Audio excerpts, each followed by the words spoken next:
Amén. Una de las preguntas que nos hacemos, recordemos que los días martes tenemos un poco más discipulado, un poco más profunda la palabra. Una de las preguntas que nos hacemos, ¿no?, es ¿cuál es la función de la iglesia en el mundo, ¿no? ¿Cuál es la función de que haya venido Cristo y haya iniciado con Cristo una iglesia transformada, nueva, fuera de lo común, empoderada, con poder de Dios, con manifestación del Espíritu Santo, donde hay transformaciones, donde hay vida? Amén. Y si vamos un poco a la historia, y yo voy a tratar de hacérselo de la manera más simple, más rápida, que desde el que viene por primera vez hasta el que hace tiempo podamos comprender, podamos entender un poco la historia de lo que comprende, hasta dónde hemos llegado o cómo hemos llegado hasta este lugar. Recordemos en Mateo 3 que arranca Juan el Bautista diciéndole a la gente: arrepiéntanse de sus pecados. Él le decía: vuélvanse a Dios, porque el reino de los cielos está cerca. Vuélvanse a Dios. Yo creo que esta declaración también la podríamos hacer hoy en día. ¿Cuánta gente no está lejos, separado de Dios? De hecho, dice la palabra del Señor, de que separado de Él, nada podemos hacer. La vida pierde sentido si Dios no está en el asunto, si no entramos en su propósito, si no entramos en su voluntad. De hecho, podés congregarte durante mucho tiempo y ni siquiera así poder entrar en la voluntad de Dios. Por eso es la importancia de traer a Dios a nuestra vida, que Dios sea el centro de nosotros y así Él pueda transformar nuestra vida. Y yo creo que este clamor lo podríamos hacer hoy en día diciendo: vuélvanse a Dios. Vuelvan a Dios. Fuimos creados a imagen, a semejanza de Él para algo, para poder ser parte de su plan, de su propósito. Por eso hay un libro muy famoso, ¿no?, de Rick Warren, que dice: una vida con propósito. Una vida que nosotros estamos viviendo sin propósito es una vida que carece de sentido. A veces decimos: ¿por qué la gente anda desanimada? ¿Por qué la gente está en depresión? ¿Por qué la gente se suicida? ¿Por qué la gente quiere quitarse la vida? Porque está viviendo una vida sin propósito. Y el llamado de Dios para nuestra vida es que vivamos una vida de propósito. Dice la palabra del Señor que aún antes de haber nacido, Él a cada uno de los que estamos en este lugar, Él nos eligió. Decía que tenía al lado: sos elegido, sos elegida. Sos elegido, sos elegida, no sos cualquier cosa. Muchas veces vienen a nuestra vida estas cosas y decimos: ¿pero para qué nací? Si mi vida no sirve para nada. Pero necesitamos volver nuestros corazones a Dios. ¿Cuántos dicen amén a esto? Y Juan decía: arrepiéntanse de su pecado, vuélvanse a Dios, porque el reino de los cielos está cerca. Dice: es una voz que viene del desierto. Dice: preparen el camino para la venida del Señor, abran el camino. Y otra de las cosas que decía Juan, decía: yo bautizo ciertamente en agua. ¿Para qué? Para que se arrepientan y se vuelvan a Dios. Pero viene alguien detrás de mí que no soy digno, dice, ni siquiera de atar el calzado de sus pies. Pero que Él los va a bautizar en Espíritu Santo y en fuego. Decí conmigo: Espíritu Santo y fuego. Bueno, que yo ya volví a Dios. Ahora necesitas el segundo bautismo. El bautismo en el Espíritu Santo y en el fuego. El bautismo en el agua para poder arrepentirnos de nuestros pecados, para volver a Dios. Pero ahora necesitamos llevar una vida de transformación y de poder, de cambio y de transformación, para no solamente transformarnos nosotros, sino también poder transformar a otros. ¿Cuántos dicen amén a esto? Amén. Dice: yo bautizo con agua para que se arrepientan y vengan a Dios. Pero el que viene detrás de mí, ese que no soy digno ni siquiera de atarle el calzado, Él viene ¿Y qué estaba haciendo Juan el Bautista? Preparando el camino para Jesús. Preparando el camino para lo que venía detrás de él. Y dice la palabra del Señor de que Jesús se bautiza, ¿no? Y cuando Jesús se bautiza, dice la palabra del Señor que se abrieron los cielos. Y dice la palabra de que una voz del cielo dijo: este es mi Hijo amado, en quien yo tengo complacencia. Y dice la palabra de que ese espíritu, el Espíritu del Señor, lo llevó al desierto para ser probado. ¿Para ser probado en qué? ¿Para ser probado en qué? En el carácter de Jesús. Era necesario atravesar por las pruebas, y dice la palabra del Señor que a los 40 días fue tentado y pudo pasar la prueba de la tentación. Yo no quiero aburrirlo demasiado, pero necesitamos entender un poco. Y tal vez es la primera vez que decís: mira, no entiendo nada de Jesús. Bueno, hoy te vas a conocer la historia de Jesús. O tal vez hace tiempo que venís y nada. Pero aprender también la palabra nos nutre. ¿Cuánto dicen amén? Y dice la palabra del Señor que Jesús comienza su ministerio a los 30 años. Sí, dice que sus primeros pasos fueron por Nazaret y fueron por Capernaum. Y dice que se cumplió todo lo que dijo Isaías, que la gente estaba en oscuridad, pero ahora ha visto la gran luz. Y para aquellos que vivían en la tierra donde la muerte arroja su sombra, dice, ha brillado su luz. Y eso es lo que hace Jesús en nuestra vida. Había oscuridad. Estábamos en la oscuridad, pero Jesús trajo la luz. Estábamos en tiniebla y Él trajo su brillo. ¿Cuántos dicen amén? Esto lo dice en Mateo 4. Y Jesús empieza su ministerio, pero era necesario algo: poder formar discípulos. No alcanza con la tarea de Jesús, sino que Él tiene que replicarlo en otros. Y dice la palabra de que uno de los primeros fueron Simón y Andrés. Simón, que era también llamado Pedro, y todos creo que, o la mayoría hemos conocido o conocemos la historia de la pesca milagrosa, ¿no? De que no habían pescado nada, toda la noche hemos estado sin pescar y estaban lavando las redes. Y luego del gran milagro de la pesca, dice la palabra que el Señor le dijo: ven, sígueme, porque yo a partir de ahora te haré pescador de hombre. Y dice la palabra del Señor de que Simón y Andrés lo siguieron. Un poco más tarde dice que vieron a Santiago y a Juan también, pero ahora estaban reparando las redes de su padre Zebedeo, ¿no? Y los llamó para que lo siguieran. Y me gusta la versión, nueva traducción viviente, que dice: y le siguieron de manera inmediata. Pero que hay gente que sigue a Jesús de manera inmediata, que dice: tenés que conocer a Jesús. Se le predica la palabra y al instante sus vidas toman un rumbo diferente, se congregan, empiezan a ser discípulos, empiezan a ser parte, empiezan a decir: yo también quiero ser ganador de alma, yo quiero que lo mismo que me sucedió a mí también suceda en mi casa, en mi familia, en mi barrio, porque mi vecino también necesita de Jesús. Necesito capacitarme, formarme, porque hay necesidad, de nuevo, para que la gente se vuelva a Dios. Y dice la palabra del Señor que lo siguieron de manera inmediata. Decí conmigo: discípulo.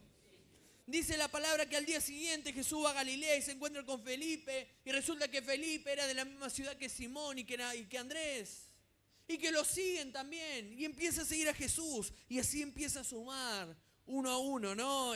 Judas Iscariote, Mateo, Tomás, Santiago, Bartolomé, Judas Tadeo y Simón. Y ahí Jesús prepara a los 12 discípulos.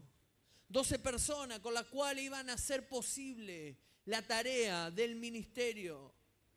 Es imposible poder crecer, es imposible poder llevar el mensaje a más si no hacemos discípulos.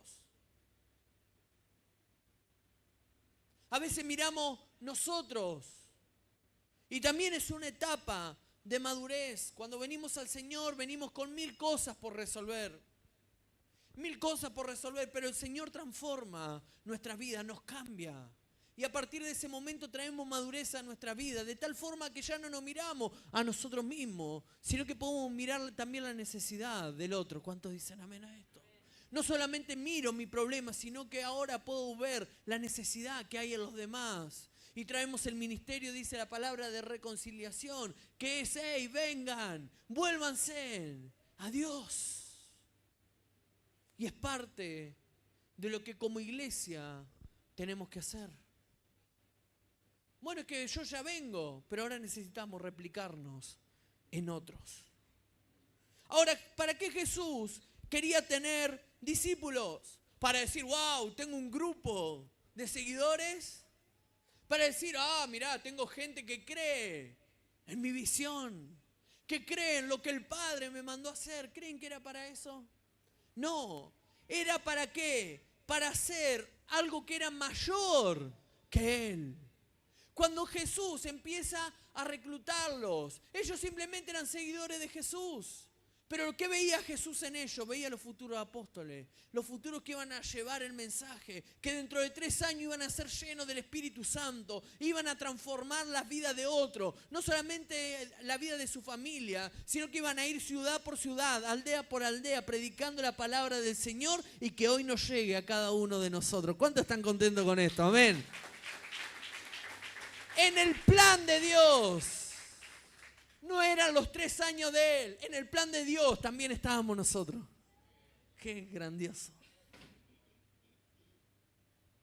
Él dijo, con 12 voy a llenar la tierra de la palabra. Han tratado por 1000 formas, de 1000 maneras. Han prendido fuego las Biblias. Han perseguido a los cristianos. Pero ¿saben qué? A mayor persecución, mayor avivamiento. Cuanto más nos apretan, más gritamos, más hablamos, más predicamos. ¿Cuántos dicen amén?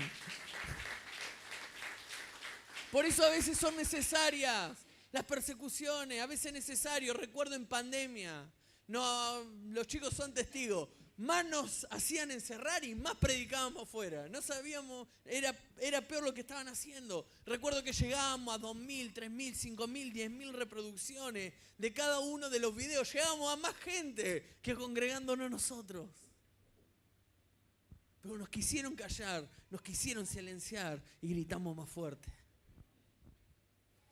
Y en el plan de Dios, cuando elegía a un discípulo, Él estaba viendo la proyección de lo que iban a lograr, de lo que iban a alcanzar. Y eso es lo mismo que Dios tiene para nuestra vida. A veces decimos, pero pastor, con esta vida que yo llevo, ¿y de dónde vengo? Y no tengo las capacidades. Dice la palabra del Señor que Pedro era del vulgo. Pedro era una persona común. A diferencia de Pablo, que había sido capacitado, preparado, tenía palabra. A diferencia de él, Pedro era una persona común. Pero cuando vino el Espíritu Santo sobre su vida, él se transformó en una persona extraordinaria, fuera de lo ordinario, fuera de lo común. Y dice la palabra que alzó su voz y más de 3.000 personas se convirtieron. Te pregunto, ¿a cuántas vidas podés bendecir? ¿A cuántas vidas podés alcanzar con el mensaje? Pedro solamente con un mensaje convirtió a más de 3.000. ¿Cuánto tenemos por hacer? Hoy yo estoy acá porque hubo una persona que le predicó a mi abuelo, que mi abuelo estaba atravesando por enfermedades terribles. A su misma vez todos sus hijos, todos mis tíos, mi papá sufría de los bronquios. Cansado de ir a los curanderos, a los brujos, a los hechiceros y que nada cambiara en su vida. Mi abuelo trabajaba en el campo y siempre le llevaba de regalo un cordero, un lechón al médico porque no sabía en qué horario lo iban a atender y tenía que quedar bien. Esa era la vida que mis abuelos vivían. Pero alguien alzó la voz, alguien le predicó la palabra del Señor y se salvó toda una generación. No solamente se salvó una generación, se salvó una siguiente generación. No solamente me salvé yo, ahora mis hijos se salvan a través del mensaje de la palabra. ¿Saben por qué? Porque hubo alguien, un discípulo, que decidió alzar su voz y predicar la palabra. Mi pregunta es, ¿podemos hacerlo? Mi pregunta es, ¿tenemos voz? ¿Respiramos? ¿Podemos hacerlo? ¿Podemos contar a otro lo que el Señor ha hecho? Porque el Señor no solamente tiene planes con cada uno de ustedes, el Señor ya está pensando en tu siguiente generación y en la otra generación para ser bendita. Entonces, ¿para qué busco gente? Para prepararlos para la siguiente etapa. Cuando el Señor piensa en algo, no está pensando en vos, en tu circulito, en tu casita, en tu techito. Él está pensando proyectado en cientos. Porque eso es lo que tenemos que hacer, dice, llenar la tierra. Sembrar la palabra. Entonces buscó gente también dispuesta, gente que esté dispuesta a dejarlo todo. ¿Para qué? Para equiparlos, para darle autoridad. Pero pastor, ¿qué autoridad voy a tener yo? El Señor nos da autoridad. Mateo 10:1 dice, Jesús reunió a los 12 discípulos y les dio autoridad para expulsar ¿qué? Espíritu maligno y para sanar toda clase de enfermedades y de ¿qué más? De dolencia. ¿Te podés ver en ese lugar?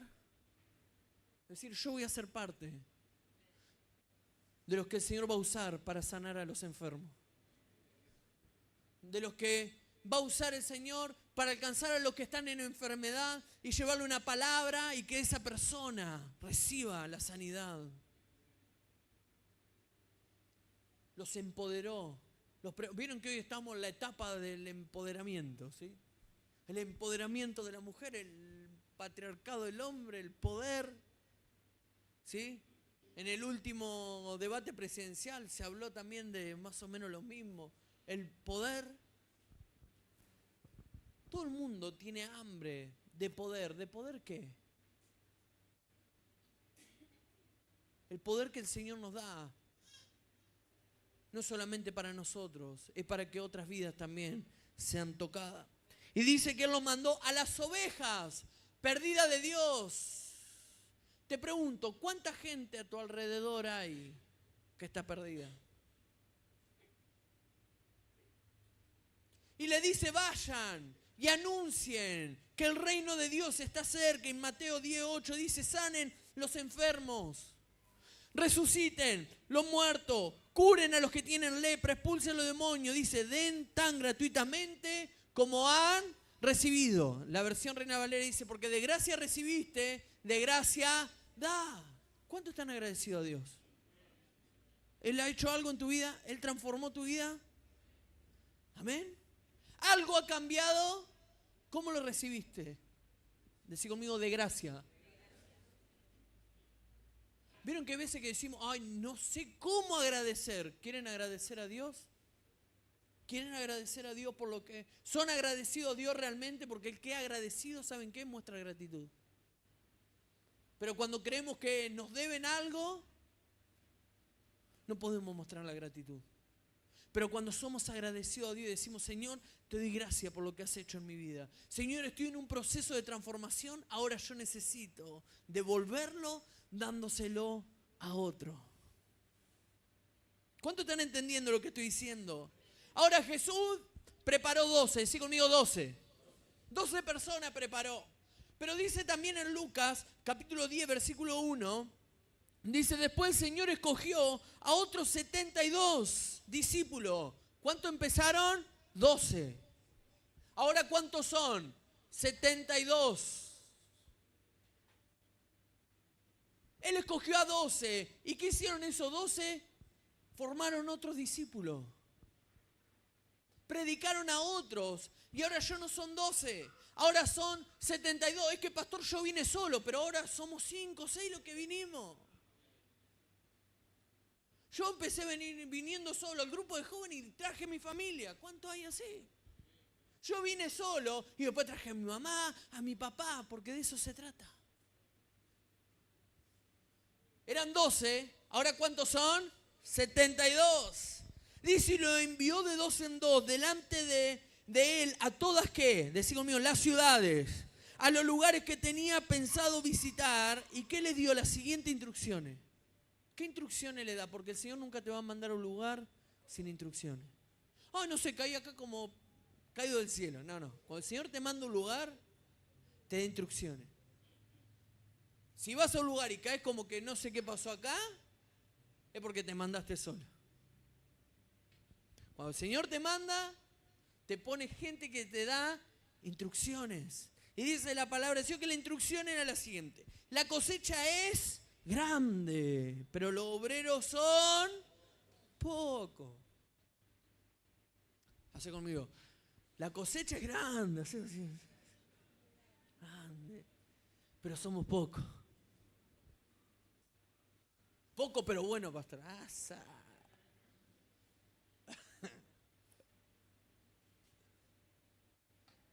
El trabajo que tenemos que hacer, ¿cómo es? Grande. Pero aún todavía, ¿qué somos? Pocos.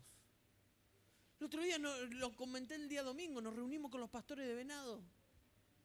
No llegamos a 5.000 personas que congregan. En una ciudad de 120.000, 130.000 habitantes. Me daban ganas de llorar. ¿A cuánta gente nos falta predicar? Ahora dice la palabra del Señor que si nosotros no hablamos, aún las piedras van a hablar. ¿Qué vamos a esperar para alzar nuestra voz? ¿Qué vamos a esperar para predicar a otro? ¿Qué vamos a esperar para salvar a otros? ¿Qué estamos esperando para dar el mensaje que nos fue dado a nosotros gratuitamente, dárselo a otros? ¿Están acá, sí o no? Dice, la cosecha es grande, pero los obreros son pocos, así que oren al Señor que está a cargo de la cosecha y pídanle más obreros en su campo. Pero en el verso 3 dice, ahora vayan y recuerden que los envío como ovejas en medio de lobos. No, vamos a predicar, siempre se te va a levantar uno. El que se te levanta, déjalo, andá y predicarle al que está al lado. No, pastor, el que le fui a predicar a alguien y me rechazó. El que rechazó no te rechazó a vos, rechazó a Cristo. El día que comprendas esto, de que rechazan a Cristo y no te rechazan a vos, vas a tener el ánimo, la gana de salir a predicar. Te rechacen o no te rechacen, porque vos vas y predicás la palabra de Dios. No es tu mensaje el que sana, el que salva, el que libera, sino que es el mensaje de Cristo, el que transforma y cambia las vidas. ¿Cuántos creen esto? Es el mensaje del Señor. Entonces, hasta ahí vamos con la historia, ¿sí? ¿Van entendiendo? O sea, arrancamos Juan el Bautista, Jesús, un dibujito tendremos que haber hecho. ¿Está práctico, sí o no? A ver. Gloria a Dios. Ahora, en ese crecimiento, ya no son 12, ya son 72, y van predicando la palabra del Señor. El Señor trae una advertencia. En Lucas capítulo 12, dice en el verso 1, dice, mientras tanto, dice, las multitudes crecieron hasta que miles, decí conmigo, miles, ya no son 12, ya no son 72, ahora ¿cuántos son? Miles. Miles de personas se arremolinaban y se atropellaban una con otra. Y Jesús primero se dirigió a ¿quiénes? A sus discípulos. Rápido. El Señor siempre revela sus cosas primero a los discípulos.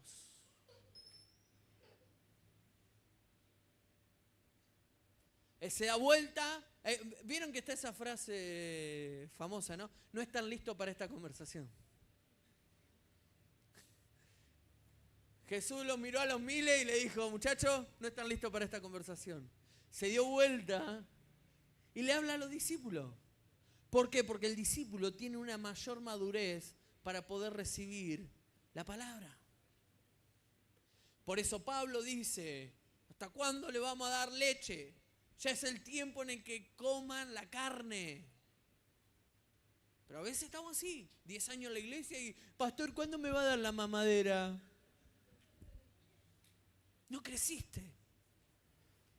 Seguís con los mismos problemas de siglos.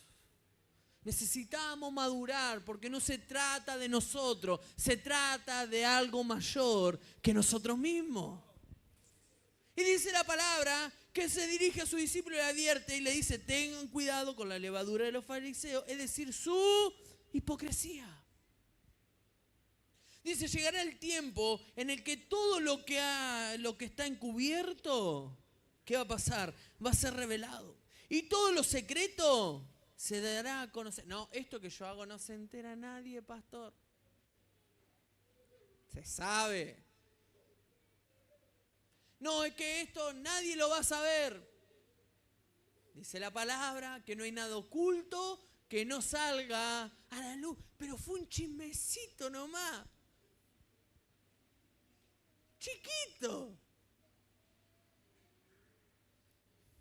Llegará el tiempo en que todo lo que está encubierto será revelado y todos los secretos se dará a conocer a todos. Verso 3. Todo lo que hayas dicho en la oscuridad se va a oír como a plena luz. ¿De qué está hablando? Empezaron chucu, chucu, chucu, chucu, y no es el trencito. Chucu, chucu, chucu, ¿eh?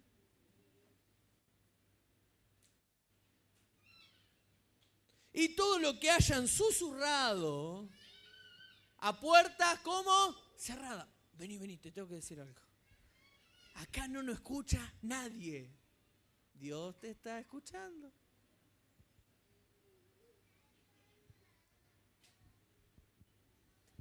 Dios te ve.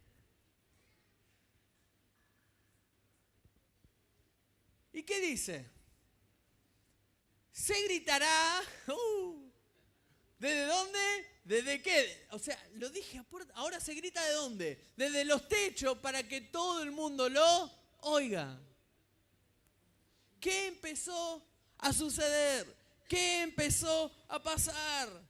Le dice, tengan cuidado, porque llega el tiempo en el que todo lo que está cubierto va a ser revelado, todos los secretos se va a dar a conocer, todo lo que haya dicho en la oscuridad se oirá a plena luz, todo lo que ha susurrado se va a gritar por los techos para que todo el mundo lo oiga. ¿Qué sucedía? Se estaba predicando el evangelio, pero de pronto se levanta la murmuración. De pronto se levanta los susurros, pasa Jesús y este es Jesús, el de Nazaret. Sí, ¿te acordás? El papá que me hizo la mesa de luz para casa. Sí, el carpintero. Era indio, ¿te acordás? Este Jesús corría. Y ahora dice que es el Salvador. Que sana, vamos a ver. Yo mucho no le creo, la verdad, pero acá estoy. Congregaban. Llegaron a ser miles, pero no eran discípulos. Llegaron a ser miles, pero no tenían madurez. Seguían a Jesús. De una u otra forma intentaron volver a Dios, pero no habían entregado su corazón.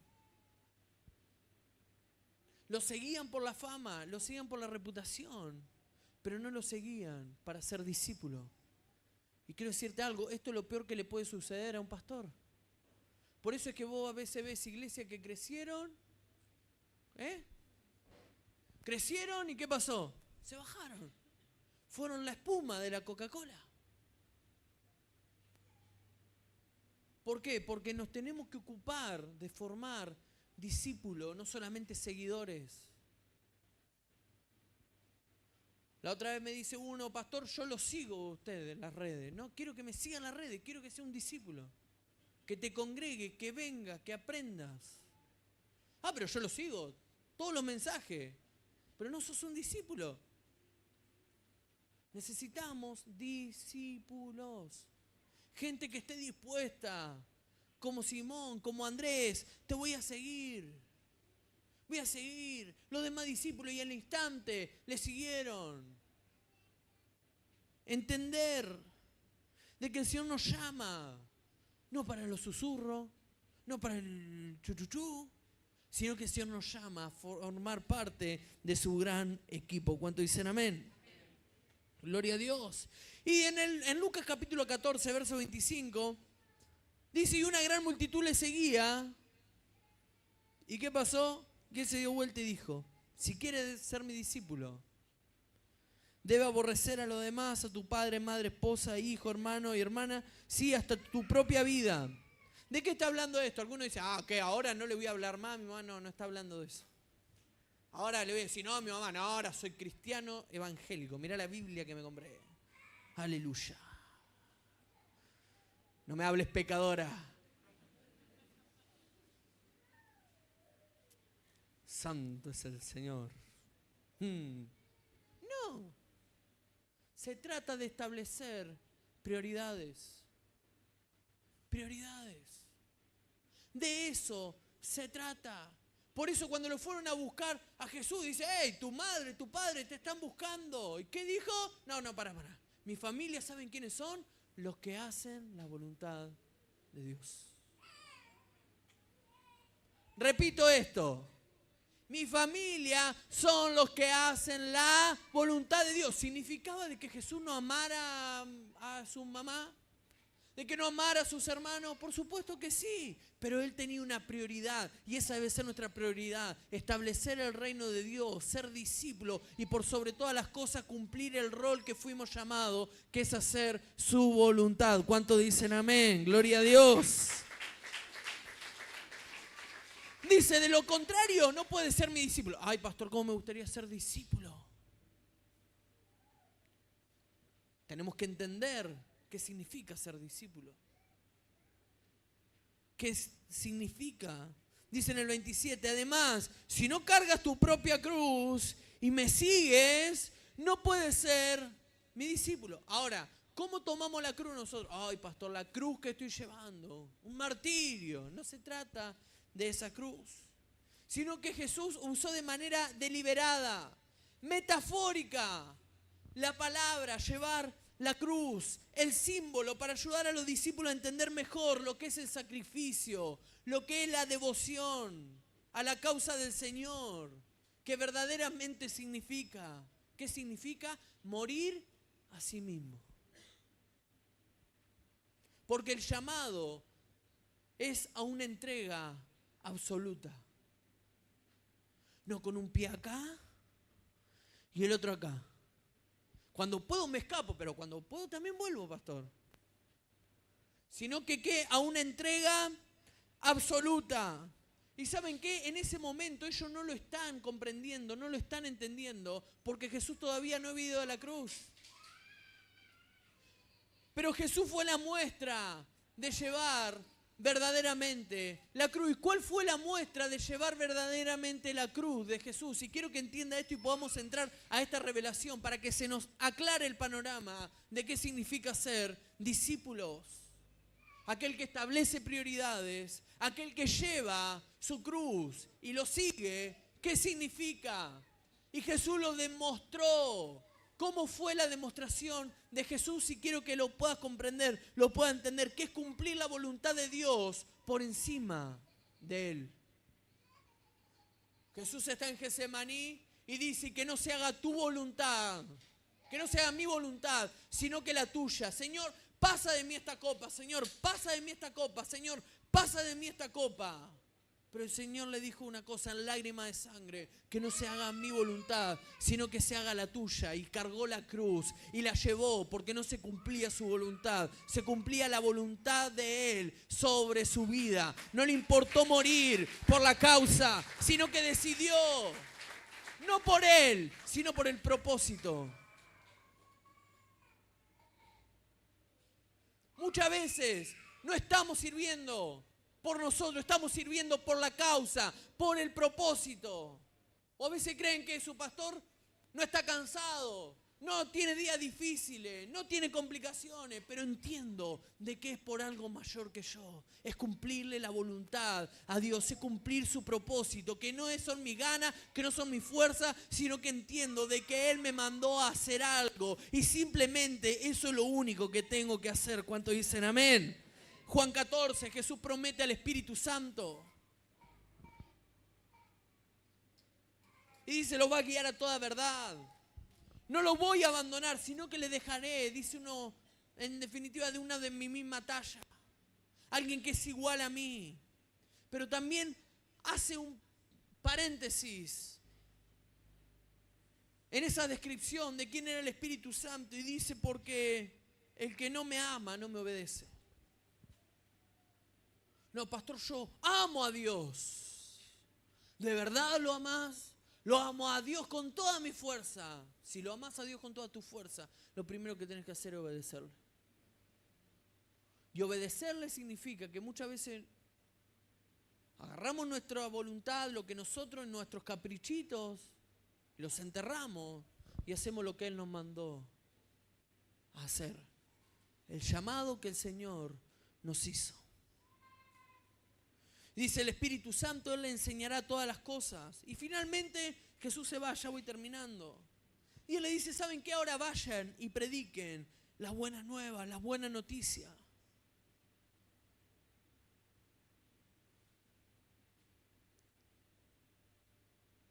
Y en Hechos 2, ahora los discípulos necesitan algo nuevo. Ya no tienen a su maestro, ahora necesitan al Espíritu Santo. Y dijo, ¿saben qué? No se vayan hasta que no sean llenos de su Espíritu. Y los discípulos son llenos del Espíritu Santo y ahí viene el primer avivamiento y comienza la revolución y el crecimiento de la iglesia. ¿Queremos entrar al crecimiento de la iglesia a nivel expansivo? ¿Queremos que nuestra familia no se pierda por la eternidad? ¿Queremos un día encontrarnos con los que más apreciamos, más queremos un día allá arriba, en el cielo? No es que todos van para el cielo.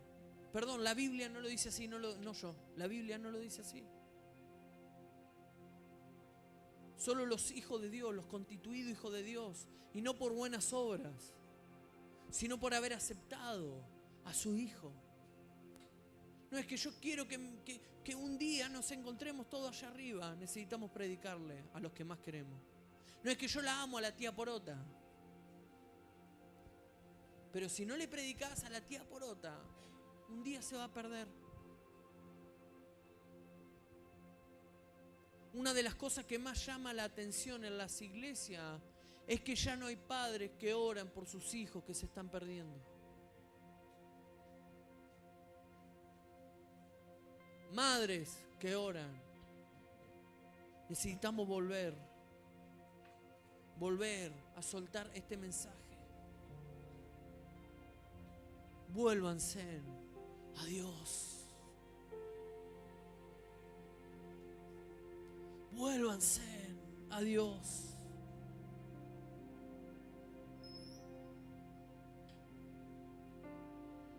Tengo una carga por esta ciudad.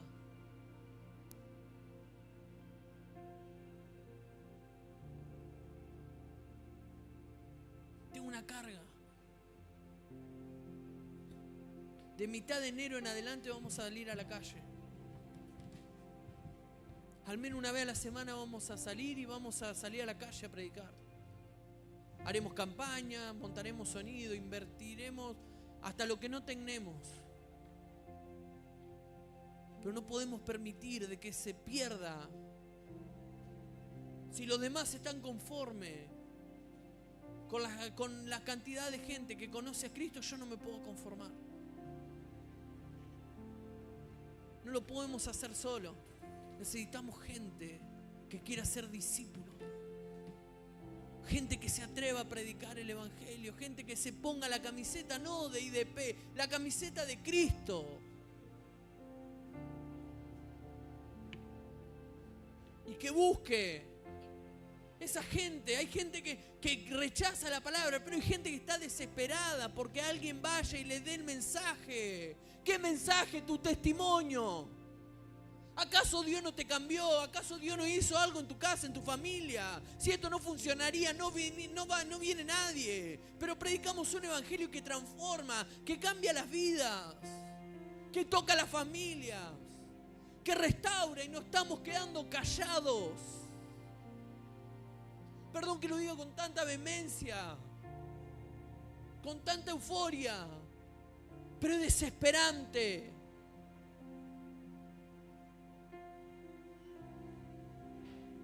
Es desesperante que haya tanta gente con tanta necesidad y nosotros tener la respuesta, la solución. ¿Qué harías si hay gente que se está muriendo por una enfermedad y vos tenés el remedio? ¿En qué te constituís? Si dejás el remedio en tu casa mientras otros mueren, ¿en qué te constituís? Un día las generaciones nos van a reclamar por qué no le predicamos la palabra.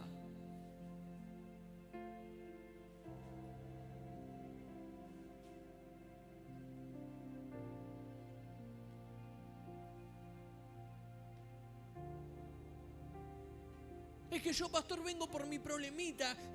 Señor, ocupate de las cosas de Él y Él se va a ocupar de las tuyas. Es claro el Señor en esto.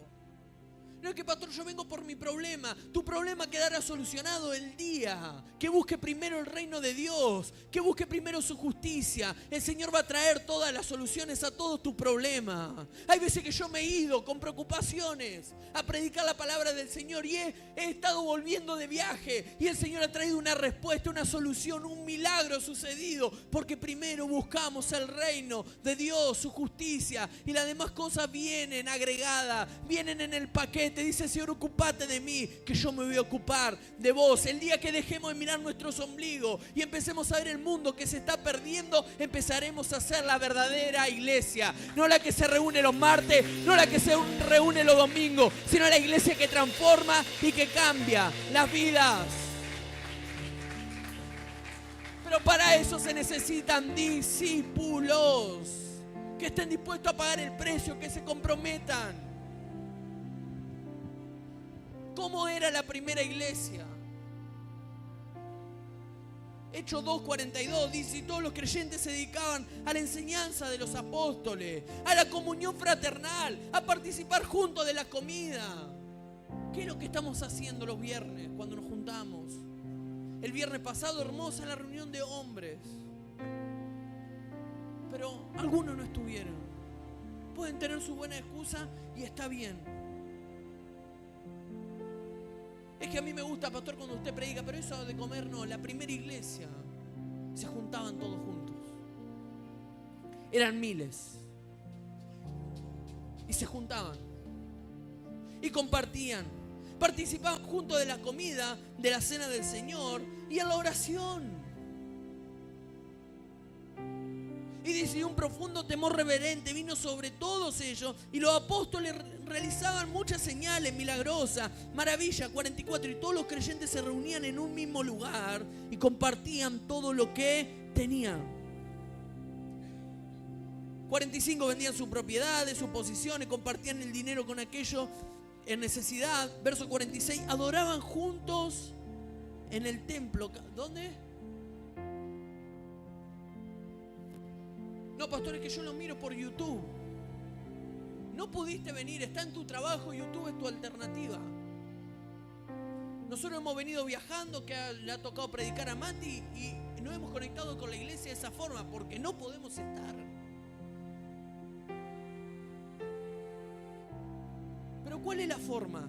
Yo, pastor, después la vi el lunes a la predica el domingo, pero bueno, el domingo no. ¿Qué hacían? Dice, adoraban juntos en el templo cada día, se reunían en casa para la cena del Señor, compartían su comida con gran gozo y qué generosidad. Si algo se puede ver en la iglesia, la generosidad. Cada vez que nos juntamos, que compartimos comida, créanme que sobra. Y aquellos que no tienen, que le decimos vengan porque traemos de más. Es que no tengo, pastor, hoy no tenés, pero mañana Dios te va a bendecir y vas a poder bendecir a otro. Pero lo importante es que vengas.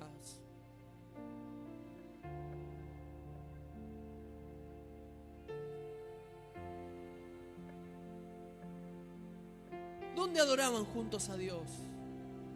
En el templo. Verso 47, y todo el tiempo alabando a Dios, disfrutando de la buena voluntad, ¿de quién? De toda, decí conmigo, toda la gente.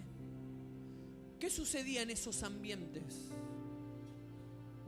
Termina diciendo, y cada día el Señor agregaba a esa comunidad cristiana todos los que iban a ser salvos.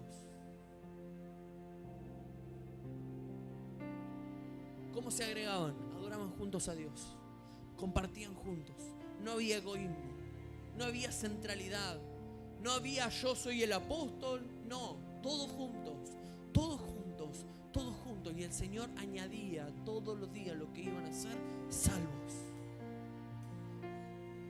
Porque si no estamos juntos, ¿cómo van a creer? Por eso dice la palabra del Señor, sean uno para que el mundo crea.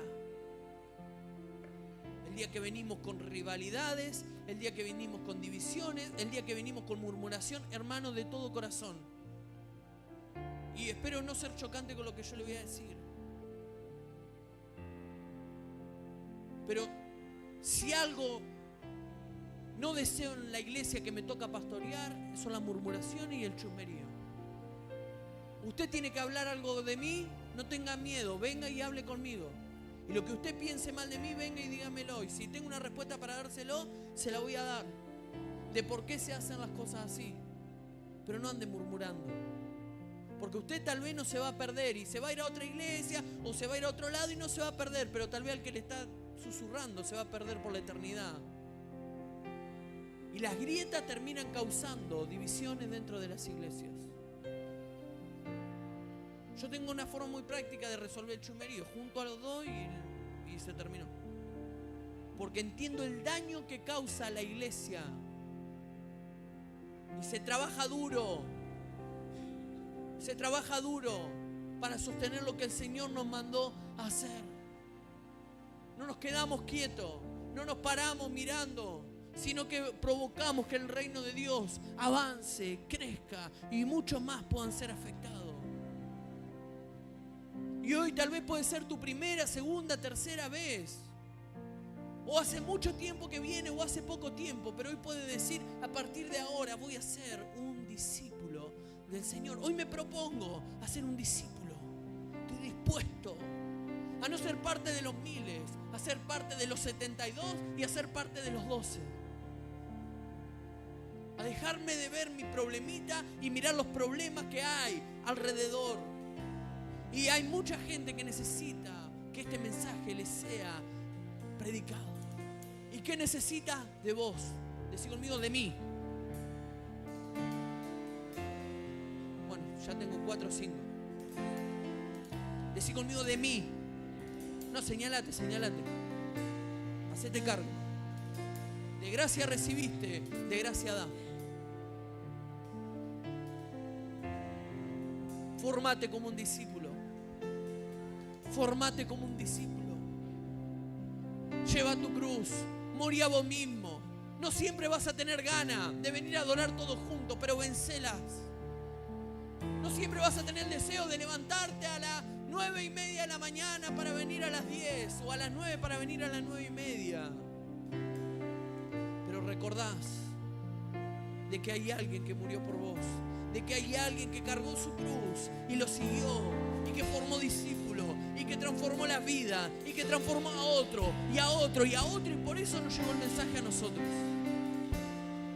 Y de gracia recibo y de gracia doy. ¿Cuánto dan un aplauso a Dios por esto?